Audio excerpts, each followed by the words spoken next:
أعوذ بالله من الشيطان الرجيم بسم الله الرحمن الرحيم إذ قال الله يا عيسى إني متوفيك ورافعك إلي ومطهرك من الذين كفروا وجاعل الذين اتبعوك فوق الذين كفروا إلى يوم القيامة ثم إلي مرجعكم فأحكم بينكم فيما كنتم فيه تختلفون صدق الله العظيم। আল্লাহ তাআলা বলেন, যখন আল্লাহ বলেছিলেন, হে ঈসা আলাইহিস সালাতু ওয়াস সালাম, নিশ্চয়ই আমি আপনাকে ছোট মৃত্যু দান করেছি এবং আমি আপনাকে আমার কাছে উঠিয়ে নিচ্ছি এবং আমি আপনাকে কাফেরগণের কাছ থেকে পবিত্র করছি এবং যারা আপনার অনুসরণ করেছে তাদেরকে আমি কিয়ামত পর্যন্ত কাফেরদের উপরে করব। অতঃপর আমার কাছেই তোমাদের প্রত্যাবর্তন, অতঃপর আমি তোমাদের মাঝে ফয়সালা করব যা নিয়ে তোমরা বিতর্ক করতে। তো আমরা ঈসা আলাইহিস সালামকে আল্লাহ তাআলা আকাশে উঠিয়ে নিছেন, এই ব্যাপারে আমরা আলোচনা করেছিলাম এবং এই আয়াতে আল্লাহ তাআলা বলেন যে কিয়ামত পর্যন্ত অন্যান্য কাফেরদের উপরে আপনার অনুসারীগণকে আমি উপরে রাখব। তো এর অর্থ হলো ঈসা আলাইহিস সালাম শেষ যুগে আসবেন এবং শেষ যুগে আসার পরে সকল খ্রিস্টানরা ঈসা আলাইহিস সালামের অনুসরণ করবে। তখন ইসলাম ছাড়া, মুসলমান ছাড়া অন্য কোনো জাতি আর থাকবে না। তো এই ব্যাপারে স্পষ্ট হাদিস আছে মুসলিম শরীফের মধ্যে। মুসলিম শরীফের এক হাদিসে রাসূল সাল্লাল্লাহু আলাইহি ওয়াসাল্লাম বলেন, লা ইউশিকান্নাল্লাহু আন ইয়াবআসা আলাইকুম ইবনা মারইয়াম হাকামান আদলান ওয়া হাকিমান মুকসিতান ফায়াকতুলুল খিনজির ওয়া ইউকসিরুস সলিব। যে আল্লাহ তাআলা তোমাদের উপরে মারিয়ামের সন্তান ঈসা আলাইহিস সালাতু ওয়াস সালামকে তোমাদের কাছে আবার পাঠাবেন একজন ন্যায় বিচারক শাসক রূপে এবং ন্যায় বিচারক রূপে, এবং তিনি এসে শুকরকে হত্যা করবেন এবং ক্রুশকে ভেঙে ফেলবেন এবং জিজিয়া উঠিয়ে নেবেন। ওয়ুফিদুল মালা হাত্তা লা ইয়াকবালাহু, এবং এতটাই সম্পদ মানুষকে দান করবেন যে সেই সম্পদ গ্রহণ করার মতো কেউ থাকবে না। তো ঈসা আলাইহিস সালামের অবতারণের ব্যাপারে হাদিসের মধ্যে যে ঘটনা আসে, সহিহ ইবনে হাব্বান, ইবনে মাজা, মুসলিম শরীফ, মুসনাদে আহমদ সব কিতাবের মধ্যেই আছে যে শেষে এক সময় মাহদী রাদিয়াল্লাহু আনহু দুনিয়াতে আসবেন এবং উনি আসার পরে দাজ্জাল আসবে, দাজ্জালের আবির্ভাব হবে। আর দাজ্জালকে আল্লাহ তাআলা অলৌকিক অনেক ক্ষমতা দিবেন। তখন দাজ্জালের অনুসারী সবাই হয়ে যাবে। অধিকাংশ নারীগণ এবং মূর্খগণ দাজ্জালের অনুসারী হবে। আর সেই সময় মানুষ দাজ্জাল সম্পর্কেও জানবে না। এটা দাজ্জালের বিস্তারিত বিবরণ হয়তো অন্য সময়। তো দাজ্জালের অনুসরণ করবে, দাজ্জাল সবাইকে কাফের বানিয়ে ফেলবে, শুধুমাত্র কিছু একটা গোষ্ঠী ইমাম মাহদী রাদিয়াল্লাহু তাআলা আনহুর সাথে থাকবে, তাদেরকে ধাওয়া করবে। তো ইমাম মাহদী রাদিয়াল্লাহু তাআলা আনহুর সাথে যে মুসলমানদের ছোট একটা গোষ্ঠী, এটা একটা তুর পাহাড়ে, ফিলিস্তিনের একটা পাহাড়ে তারা আশ্রয় নিবে, পাহাড়ের উপরের চূড়ায় আশ্রয় নিবে। আর দাজ্জাল, হাদিসের মধ্যে যেটা আসছে, দাজ্জালের সাথে 70,000 ইহুদি অস্ত্রসজ্জিত এবং আরও অনেক তার অনুসারী, তারা এসে ওই ইমাম মাহদী রাদিয়াল্লাহু আনহু এবং মুসলমানের সেই দলটাকে ঘেরাও করে ফেলবে।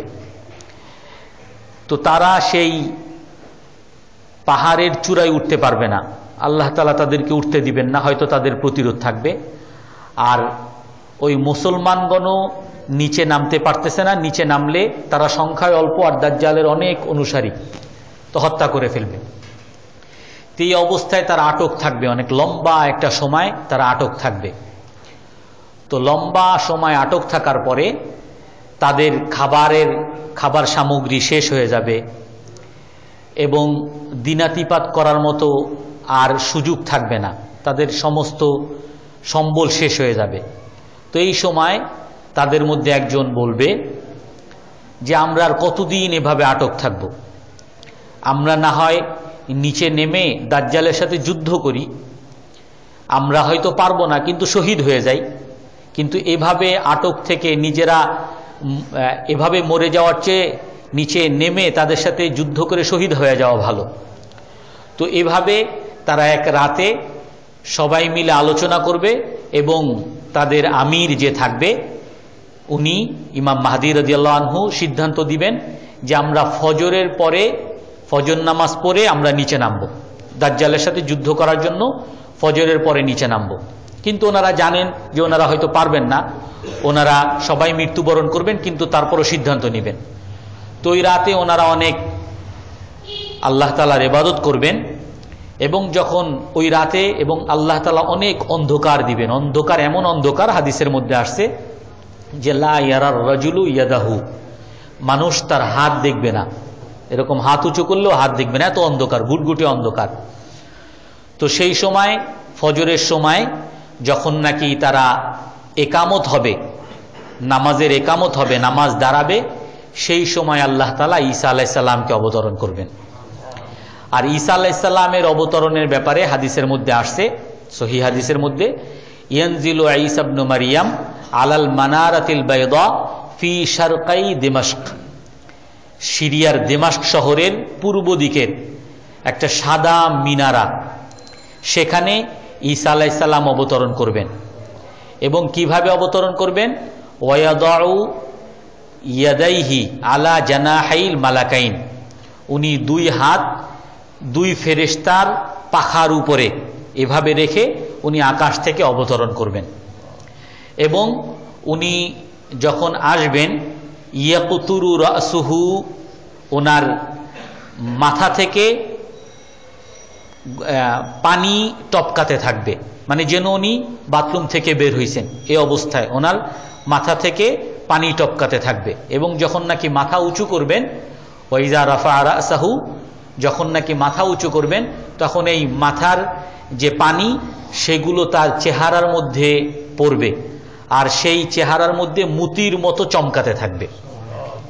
আর ওনার ব্যাপারে আসছে, ওনার চুল থাকবে বাবরি এবং চুল থাকবে কোকড়ানো, শাতত, শাহরুহু শাতত, এবং উনি বেশি লম্বাও হবেন না এবং বেশি খাটোও হবেন না, এবং উনি সাদা হবেন, সাদার মধ্যে লালের আভা থাকবে, ফর্সা এবং ফর্সার মধ্যে লালের আভা থাকবে।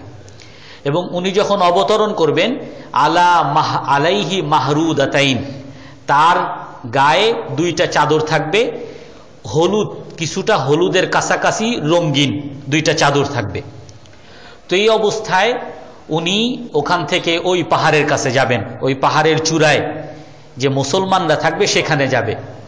তো ওনাকে যখনই দেখবেন মুসলমানরা, তো তখন মুসলমানরা অনেক খুশি হয়ে যাবেন। তখন ঈসা আলাইহিস সালাম ওইখানে যে মুসলমানরা থাকবে ওই মুসলমানের চেহারার মধ্যে এভাবে মুছে দিবেন। তখন ওই ইমাম মাহদী রাদিয়াল্লাহু আনহু ওনাকে বলবেন যে আপনি নামাজ পড়ান, কিন্তু ইমাম মাহদী রাদিয়াল্লাহু তাআলা আনহু বলবেন যে না, আপনিই নামাজ পড়েন, ফা ইন্না লাকা উকিমাতিস সালাহ, কারণ আপনার ইমামতির জন্যই নামাজের একামত হয়েছে, এই জন্য আপনিই নামাজ পড়ান। আর ঈসা আলাইহিস সালাম ওই উম্মতে মুহাম্মাদির একজনের পিছনে উনি নামাজ পড়বেন। তো রাসূল সাল্লাল্লাহু আলাইহি সাল্লাম বলেন এটা উম্মতে মুহাম্মাদির, আমার উম্মতের একটা সম্মান, যে শেষ যুগে নবী আসবেন, একজন বড় নবী ঈসা আলাইহিস সালাম, উনিও এই উম্মতের পিছনে নামাজ পড়বেন। এই উম্মতের এত মর্যাদা। তো নামাজ শেষ হওয়ার পরে ঈসা আলাইহিস সালাম ওই ইমাম মাহদী এবং যারা মুসলমান থাকবেন তাদেরকে বলবেন যে আপনাদের কাছে তিনটা অপশন আছে, নিচে তো দাজ্জাল আছে, তো আপনারা যদি চান আল্লাহ তাআলার এক সেনা পাঠাবেন যার দ্বারা আল্লাহ তাআলা এই দাজ্জাল এবং দাজ্জালের সাথে যারা আছে সবাইকে হত্যা করে ফেলবে। অথবা দ্বিতীয় অপশন, আল্লাহ তাআলা এক ভূমিধস দিবেন, এই ভূমিধসের কারণে ভূমিধসে সবাই মারা যাবে। উপর থেকে আযাব দিবেন বা নিচ থেকে আযাব দিবেন। আর তৃতীয় অপশন হইল যে আল্লাহ তাআলা আপনাদেরকে শক্তি দিবেন, আর আপনাদের হাতে শক্তি দিবেন, আর তাদের হাতকে আল্লাহ তাআলা বিরত রাখবেন। অর্থাৎ আপনারা যদি তাদের সাথে যুদ্ধ করেন তাহলে আপনারা যুদ্ধ করতে পারবেন, হাত নাড়াতে পারবেন, আর তারা নাড়াতে পারবে না। আল্লাহ তাআলা তাদেরকে তাদের মনোবল এবং তাদের শক্তি কমিয়ে দিবেন। তো তখন ওই মুসলমানগণ বলবেন যে আমরা এই তৃতীয় নাম্বারটাই চাই, ও হাজি আশফা লিসুদুরিনা, আর এটা আমাদের নিজের মনের জন্য অনেক আনন্দ লাগবে যে আমরা যুদ্ধ করে, ইসলামের যুদ্ধ করে আমরা হয়তো মারা গেছি, না হয় বিজয় হয়েছি, আর দাজ্জাল যে এত বড় ফিতনা দুনিয়ার মধ্যে ছড়াইছে তাদেরকে আমরা শায়েস্তা করতে পারছি। তো ঈসা আলাইহিস সালাম তখন বলবেন ঠিক আছে সবাই নিচে নামো। তো সবাই নিচে তখন যুদ্ধ করার জন্য যখন নিচে নামবেন, তখন যেই দাজ্জাল এতদিন ধরে ওই মুসলমানদেরকে হত্যা করার জন্য ঘেরাও করে রাখছিল, যখনই সেই দাজ্জাল ঈসা আলাইহিস সালামকে দেখবে, তো তখন ওই ঈসা আলাইহিস সালাম, ওই দাজ্জাল এবং দাজ্জালের সাথে যত লোক আছে সবাই ভীত সন্ত্রস্ত হয়ে যাবে। এত ভীত হবে যে হাদিসের মধ্যে আছে ইয়াজুবু কামা ইয়াজুবুল মিলহ, যে যেরকম নাকি লবণ যদি পানির মধ্যে রাখা হয় তো লবণ যেরকম গলে যায়, এরকম দাজ্জাল এবং দাজ্জালের সঙ্গীরা এরকম গলে যাবে, মানে ভয়ে। এবং অন্য এক হাদিসের মধ্যে আছে দাজ্জালের সঙ্গে যারা থাকবে তাদের হাতের তলোয়ার কাঁপতে কাঁপতে পড়ে যাবে, এরকম ভীত তারা হবে। তো যখনই মুসলমানরা নিচে নামবে, তো তখন কিছু যারা সঙ্গী থাকবে দাজ্জালের তাদেরকে তো হত্যা করবে। আর দাজ্জাল মূলত যে দাজ্জাল এবং দাজ্জালের সঙ্গে 70,000 যে ইহুদি যারা নাকি বিরাট হৃষ্টপুষ্ট, তারা সবাই সেখান থেকে ভাগবে। আর ভেগে তারা বাইতুল মুকাদ্দাস ফিলিস্তিনের মসজিদুল আকসায় গিয়ে তারা লুকাবে। আর ঈসা আলাইহিস সালাম তাদের পিছনে ধাওয়া করবেন, দাজ্জালের পিছনে ধাওয়া করবে। দাজ্জালের পিছনে ধাওয়া করার পরে ওই বাইতুল মুকাদ্দাসের দরজায় গিয়ে দাঁড়াবেন, আর দরজা আটকানো থাকবে। ঈসা আলাইহিস সালাম বলবেন দরজা খুলো। তো তখন বলবে কে, যে আমি ঈসা, আল্লাহ তাআলার নবী। তো তখন যখন দরজা খোলা হবে, তখন ওই দাজ্জাল এবং দাজ্জালের সঙ্গে যে 70,000 ইহুদি, তারা এক লুদ, হাদিসের মধ্যে এরকম আছে লুদ, যেটা এখনো আছে বাইতুল মুকাদ্দাসের মসজিদুল আকসার পূর্ব দিকে লুদ যে দরজাটা, সেখানে গিয়ে তারা লুকায় থাকবে। আর সেখানে গিয়ে ঈসা আলাইহিস সালাম তারপরে যখন দাজ্জালের মুখোমুখি হবে, তখন দাজ্জাল এরকম কাঁপতে কাঁপতে এতটা সন্ত্রস্ত হয়ে যাবে, যেটা বললাম ইয়াজুবু কামা ইয়াজুবুল মিলহ, লবণ যেরকম গলে যায় দাজ্জাল এরকম গলে যাবে। আর তখন ঈসা আলাইহিস সালাম তার হাতে এক বর্শা থাকবে, সেই বর্শা দিয়ে দাজ্জালকে আঘাত করবে। আর সেই বর্শার আঘাত করার পরে ঈসা আলাইহিস সালাম আবার বর্শাকে উঁচু করবেন, সেখানে রক্ত লেগে থাকবে। আর এইটা সবাইকে দেখাবেন, সবাই তখন বুঝবে যে দাজ্জালকে হত্যা করা হয়েছে। আর এটা দেখে সমস্ত মুসলমানগণ তখন এতদিনের যে ভীতি, এতদিনের যে সন্ত্রস্ত আতঙ্ক ছিল, এগুলো সব কেটে যাবে। তখন ঈসা আলাইহিস সালাম সবাইকে দাওয়াত দিবেন। এবং ঈসা আলাইহিস সালামের ব্যাপারে আসছে, ঈসা আলাইহিস সালাম এসে তখন এই যে ক্রুশ, যে খ্রিস্টানরা যে ক্রুশকে প্রতীক হিসাবে তারা বলে যে ঈসা আলাইহিস সালাম আল্লাহর ছেলে, বা কেউ কেউ বলে স্বয়ং আল্লাহ, নাউজুবিল্লাহ মিন যালিক, অথবা ইহুদিরা বলতো যে ঈসা আলাইহিস সালামকে হত্যা করা হয়েছে। তো ঈসা আলাইহিস সালাম তখন ক্রুশ ভেঙে ফেলবেন এবং মুসলমান ছাড়া আর কেউ থাকবে না। ঈসা আলাইহিস সালামের যে শ্বাস, এটা এক হাদিসের মধ্যে আছে, ওনার যে শ্বাস, ওনার দৃষ্টিশক্তি যতটুক যাবে, ওনার ওই শ্বাস প্রশ্বাস ততটুক যাবে। আর ওই শ্বাস প্রশ্বাস যে কোনো কাফেরের গায়ে লাগবে, সেই কাফের সেখানে মারা যাবে। তো ঈসা আলাইহিস সালামের সামনে যখন কেউ দাঁড়াতে পারবে না, তখন সমস্ত খ্রিস্টানরা, শুধু খ্রিস্টানরা না বরং মুসলমান ছাড়া সকল ধর্মের মানুষ সবাই মুসলমান হয়ে যাবে। এবং সেই সময় ঈসা আলাইহিস সালাম শূকরকে হত্যা করবেন এবং কোনো ট্যাক্স নেবেন না। ট্যাক্স বলতে যেমন রাসূল সাল্লাল্লাহু আলাইহি সাল্লামের যুগে এবং তারপরেও অন্যান্য ধর্মের লোকরা তারা থাকতে পারে, তারা যদি মুসলমানদেরকে ট্যাক্স দেয়, যেমন মুসলমানরা যেরকম জাকাত দেয়, তারাও যদি ট্যাক্স দেয় ওই দেশের শাসককে, মুসলিম শাসককে যদি মেনে নেয়, তাহলে নিরাপদে থাকতে পারে।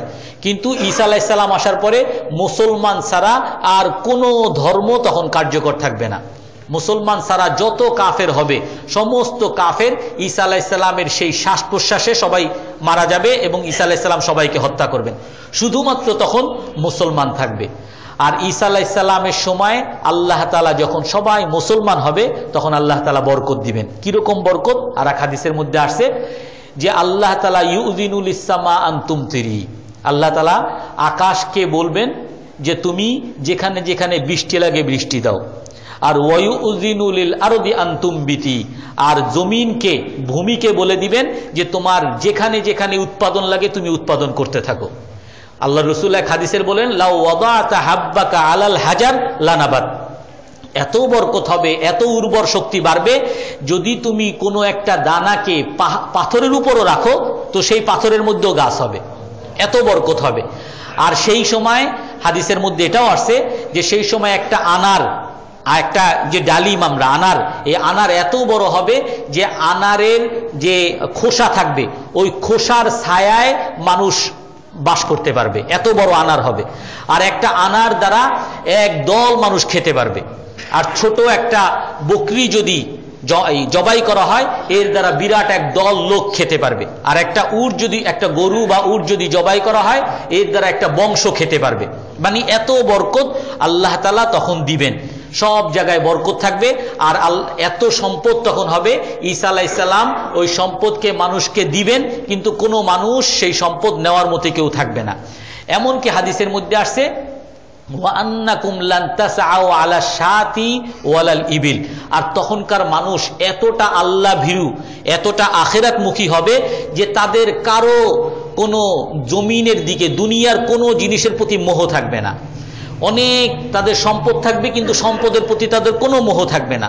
তারা এই যে আমরা এখন বাড়ির জন্য এত দৌড়ঝাঁপ করি, টাকা পয়সার জন্য এত মারামারি করি, তারপরে গরু ছাগলের জন্য এত মারামারি করি, তখন কোনো মানুষের মধ্যে কোনো মারামারি থাকবে না এবং কোনো মানুষ এই টাকা পয়সার প্রতি, ধন দৌলতের প্রতি, ক্ষেত খামারের প্রতি, জমিনের প্রতি এবং গৃহপালিত জন্তুর প্রতি কারো প্রতি আগ্রহ থাকবে না। ওয়াতাযহাবু শাহনা, মানুষের অন্তর থেকে বিদ্বেষ উঠিয়ে নেওয়া হবে, কোনো মানুষ বিদ্বেষ করবে না। আর এত নিরাপত্তা হবে, হাদিসের মধ্যে, সহিহ হাদিসের মধ্যে আসছে, এত নিরাপত্তা যে তখন বাঘ এবং ছাগল একসাথে বিচরণ করবে, বাঘ ছাগলের উপর আক্রমণ করবে না। এত নিরাপত্তা হবে যে একটা শিশু সে বাঘের উপর আক্রমণ করবে কিন্তু বাঘ ওই শিশুকে প্রতি আক্রমণ করবে না। একটা ছোট একটা মেয়ে শিশু সে একটা বিষধর সাপকে সে আক্রমণ করবে, বিষধর সাপ তার বিপরীতে তাকে কোনো সবল দিবে না। এবং সেই সময় সমস্ত বিষধর সাপ থেকে, হিংস্র জন্তু থেকে আল্লাহ তাআলা বিষকে উঠিয়ে নেবেন। এত বরকত সেই সময় হবে। তো ঈসা আলাইহিস সালাম আসার পরে সবাই মুসলমান হয়ে যাবে, তখন আর কোনো ধরনের অন্য কোনো ধর্ম দুনিয়াতে আর থাকবে না। সবাই মুসলমান হওয়ার পরে আল্লাহ তাআলা এরকম বরকত দান করবেন। এবং ঈসা আলাইহিস সালাম দুনিয়াতে 40 বছর থাকবেন।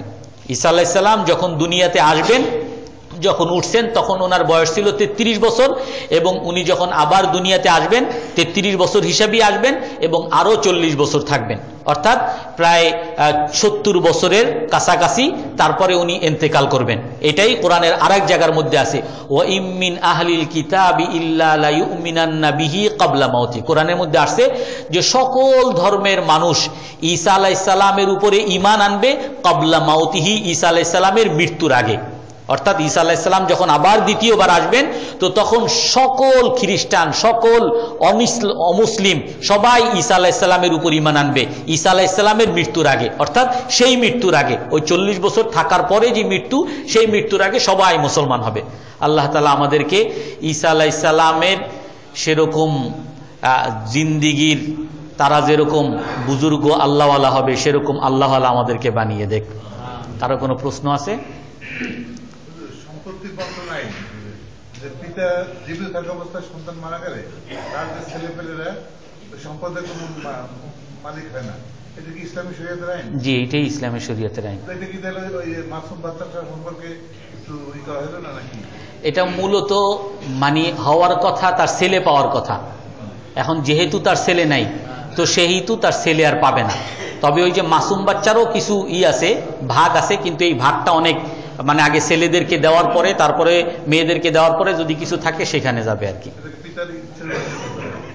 সেটা হইলো ওই যে এর যে দাদার ইচ্ছার উপর নির্ভর করে ওসিয়ত, কিন্তু ওসিয়ত করে যেতে হয়, এরকম হাদিসের মধ্যে আছে, ওসিয়ত করে যাবে সে। জি,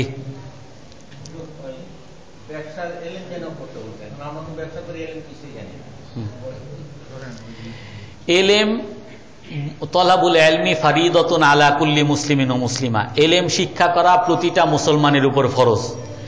এখন অনেকে বলে যে এলেম শিক্ষা করা ফরজ, আলেম ওলামারা জানলেই তো হয় না। আপনি যেই কাজটা করতে যাবেন সেই কাজটার অবশ্যই এলেম জানা, সেটার মধ্যে আল্লাহর কি আদেশ এবং নিষেধ এবং রসুলের কি তরিকা, এটাকে আপনাকে জানতেই হবে, এটা আপনার ফরজ। আর ব্যবসার মধ্যে সাধারণ যে এখানে আল্লাহর মানে সমস্ত কিছু যত কিছু আছে এগুলো মূল নীতি দেওয়া আছে। আমরা যদি ওই মূল নীতি দেখি, এর আলোকে সবকিছু বের হয়। ব্যবসার মধ্যে মূল নীতি হলো ব্যবসার মধ্যে ঠকবাজি করা যাবে না, ব্যবসার মধ্যে মিথ্যা বলা যাবে না, ব্যবসার মধ্যে সুদের কারবার থাকতে পারবে না। এইগুলো যদি মূল নীতি, এবং ব্যবসার মধ্যে সহনশীলতা প্রদর্শন করতে হবে। মানে কি বলে, অনেকে বেশি, এক হাদিসের মধ্যে আছে রাহিমাল্লাহু রাজুলান ইজা বাআ ওয়া সামাহা, আল্লাহ তাআলা ওই ব্যবসায়ীর উপরে রহম করবে যে ব্যবসায়ী যখন বিক্রি করতে যায় সে ছাড় দেয়, খুব একেবারে এক পয়সা পাওয়ার জন্য যেমনি হোক তার পকেট থেকে বাইর করাই লাগবে। তো এগুলো হলো ব্যবসার মূল নীতি। যদি আমরা এগুলো অনুসরণ করে চলি তাহলে মোটামুটি ব্যবসায়ীর, এবং অনেক কিছু আছে হালাল হারাম, এগুলো সব মূলনীতির মধ্যে আসে। আপনার ঠকবাজি, যত ব্যবসায়ীর ধরনের মধ্যে ঠকবাজি আছে এগুলোই হারাম। আর এই ব্যবসা কোন কোন ব্যবসার মধ্যে ঠকবাজি আছে এগুলো আপনার বিস্তারিত ফিকহের কিতাবের মধ্যে আছে।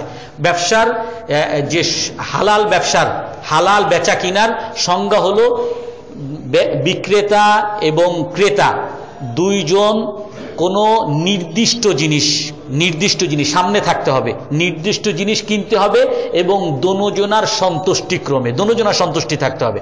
এখানে যদি বিক্রেতা সন্তুষ্টি নাই, জোর করে নিল, অথবা ক্রেতার সন্তুষ্টি নেই, তার একটা বলছে এই ভালো মাল দিবে, 1 নম্বর মাল দিয়ে দিছে 2 নম্বর মাল। তো কোথাও যদি বিক্রেতা বা ক্রেতা সন্তুষ্টি না থাকে, অথবা কোথাও কোন জিনিস বিক্রি করতেছি সেইটা যদি না জানা থাকে, যেমন অনেকে বিক্রি করে এই পুকুরের মধ্যে যত মাছ আছে এগুলো সব বিক্রি করলাম, এগুলো হারাম। এই জন্য এই ব্যবসার হালাল ব্যবসার বা হালাল বেচা কিনা সংজ্ঞা হলো এটা, যে কোন জিনিস বিক্রি করা হচ্ছে এটা জানতে হবে এবং ক্রেতা বিক্রেতা দোনোজনকে সন্তুষ্টি থাকতে হবে। ঠকবাজি হবে না, মিথ্যা হবে না, সুদ হবে না, এই সব কারবার হবে না। মোটামুটি এগুলো মেনে চললে ইনশাআল্লাহ হালালের মধ্যে থাকা যাবে। তারপরও যেই ব্যবসা আসে সেগুলো আলাদা আলাদা জেনে নিতে হয় এই ব্যবসাটা কি হালাল কিনা। জি,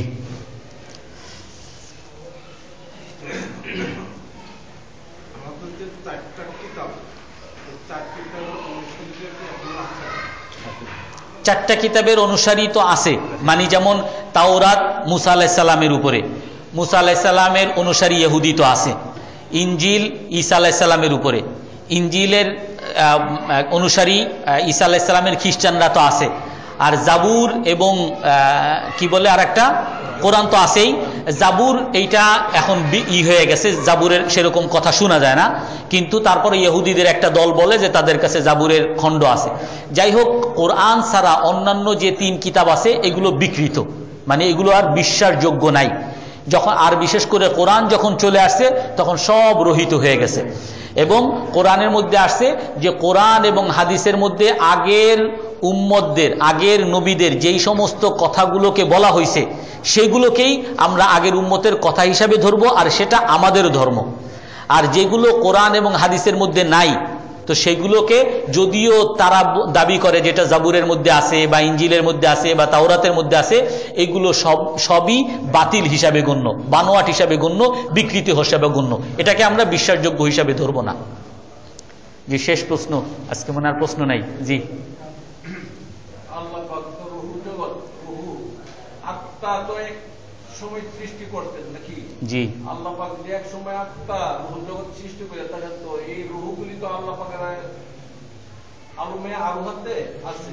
জি, যদি থাইকা থাকে তো দুনিয়াটা তো আজ থেকে লক্ষ লক্ষ কোটি বছর জানি নাই যে আল্লাহ পাক কি ভালো জানেন জি, সৃষ্টি করতেন। জি, তো আল্লাহ পাকের ওই রূহ জগতে যে রূহটি আছে তারা তো শান্তিময় অবস্থায় আছে, অবস্থান করছেন, তারা তো শান্তিময় অবস্থায় আছে। তার সেখান থেকে যে দুনিয়াতে প্রেরণ করছেন, প্রেরণ করে যে মানুষে বা জীবেরা আত্মাওয়ালারা ভালো কাজও করছে, মন্দ কাজও করছে, ভালো কাজের সুফল তো কবর গিয়ে পাইতেছে, আর খারাপ কাজের আযাবটা কি কাল কিয়ামত পর্যন্ত আর উপরে দাঁড়িয়ে থাকবো নাকি? আর যদি জানি থাকে তাহলে এই যে এই আত্মাগুলির অবস্থায় তো এই আত্মাগুলি তো আরামে থাকতেছে, এদের আল্লাহ পাকের কোন। আচ্ছা, এখন এখানে হাদিসের কোরআনের মধ্যেই আসছে, এগুলা কোরআনের মধ্যে আসছে যে সকল আত্মারে যখন নাকি বলছে আলাস্তু বিরব্বিকুম ক্বালু বালা, সমস্ত আত্মাকে জিজ্ঞেস করছে আমি কি তোমাদের প্রভু নই? সবাই বলছে হ্যাঁ। এখন ওই হ্যাঁ বলার কারণে সবাই ভালো আছে। তারপরে তাদেরকে দুনিয়াতে পাঠানো হয়েছে এবং দুনিয়াকে বলা হয়েছে যে তোমার মালিক ইয়াউমিদ্দিন, দুনিয়া হলো তোমার বদলার জায়গা, তোমার বদলা হবে, ভালো করলে ভালো আর খারাপ করলে খারাপ। এখন যারা ভালো করে ইল্লিয়িন, কোরআনের মধ্যে আসছে যে তাদেরকে ইল্লিয়িন নামক স্থানে রাখা হয় আর সেখানে আরাম আর আরাম। আর যারা খারাপ কাজ করে তাদেরকে সিজ্জিনে রাখা হয়, আর সিজ্জিন হলো জাহান্নামের একটা অংশ, সেখানে জাহান্নাম আর জাহান্নাম। এখন এতদিন আগে মানে যারা দুনিয়াতে আসে নাই তারা আরামে আছে, কারণ তারা কোনো খারাপ কাজ প্রমাণিত তাদের হয় নাই। আর পৃথিবীতে আসার পরে তাদের খারাপ কাজ প্রমাণিত হয়েছে, এখন যারা খারাপ কাজে তারা খারাপের শাস্তি পাবে, আর যারা ভালো তারা ভালো শাস্তি পাবে। কোরআনের মধ্যে এরকম আসছে আর কি।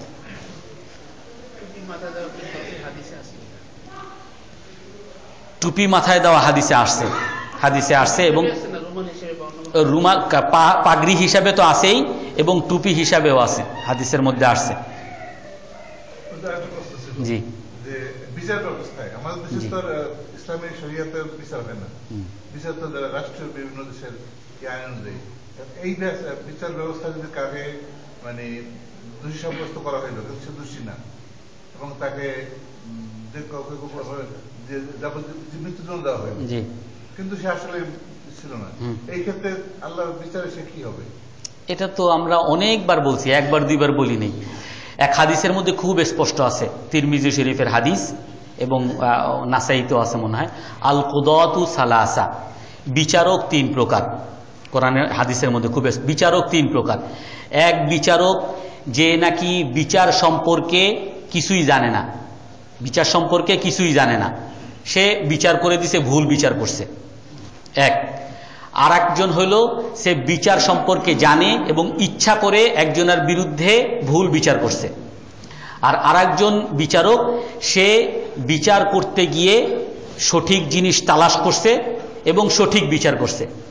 হাদিসের মধ্যে এরকম আসছে তিনজন বিচারক এবং তিনজনের মধ্যে একজন জান্নাতি আর দুইজন জাহান্নামী। আল কুযাতু সালাসা ফাল ওয়াহিদু ফিল জান্নাহ ওয়া ইসনানি ফিন্নার। তিন বিচারক তিন ধরনের, একজন জান্নাতি আর দুইজন জাহান্নামী। যে নাকি সঠিক বিচার করছে সে জান্নাতি, আর বাকি যে জেনেও ভুল বিচার করছে সেও জাহান্নামী, আর যে না জেনেও ভুল বিচার করছে তার বিচার করার ক্ষমতা নাই, বা অথবা সে হয়তো এরকম তদন্ত করে নাই, ভালো করে দেখে নাই, সে যদি ভুল বিচার করে থাকে সেও জাহান্নামী। আর যার বিরুদ্ধে বিচার হয়, এখন আমার বিরুদ্ধে যদি বিচার হয়, যেমন যদি আমি আসলেই দোষী হই, যেমন ইমরা মাখজুমিয়া, ইমরা গামিদিয়া, যারা দুনিয়াতে দোষী ছিল তারা এসেই নিজেরাই স্বীকার করছে যে আমি বেবিচার করছি, আর ইসলামে বেবিচারের হলো মৃত্যুদণ্ড, তো তাদেরকে মৃত্যুদণ্ড দেওয়া হয়েছে দোষী। যখন নাকি তার মৃত্যুদণ্ড হয়েছে তো তখন রক্ত একটু ওমর রাদিয়াল্লাহু তাআলা আনহুর গায়ে লাগছিলেন, এবং আর একজনার গিয়ে রাসূল সাল্লাল্লাহু আলাইহি ওয়াসাল্লাম তার জানাজা পড়তে গেছিলেন, ওমর রাদিয়াল্লাহু তাআলা আনহু বাধা দিয়েছেন যে আপনি একজন দোষী, তার কেন জানাজা পড়তে যান? তখন আল্লাহ রসুল বলছেন সে তওবা করার পরে এতটা পবিত্র হয়ে গেছে যে তার তওবাকে যদি পুরা হেজাজবাসী মানে গালফকে যদি বন্টন করে দেওয়া হয়, সবাই তার মতো বুজুর্গ হয়ে যাবে। অর্থাৎ যদি একজন দোষীও হয়, তার যদি শাস্তি হয়, সেই দোষীর শাস্তি হয়, তাহলে সে মুক্ত হয়ে যায়।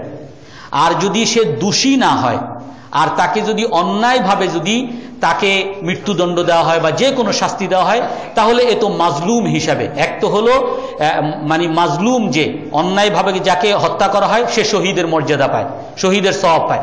যদি অন্যায়ভাবে কেউ নিহত হয়ে থাকে সে শহীদের সওয়াব পাবে, আল্লাহ তাআলার কাছে সে ক্ষমা পাবে।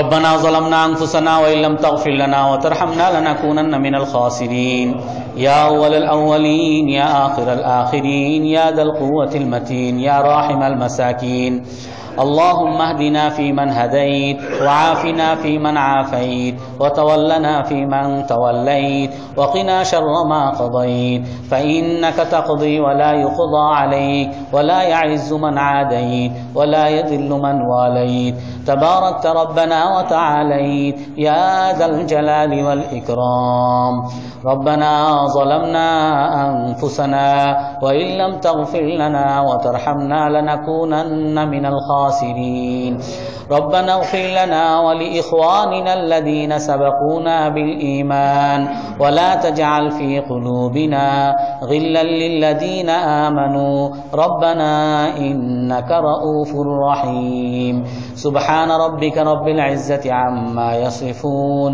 وسلام على المرسلين والحمد لله رب العالمين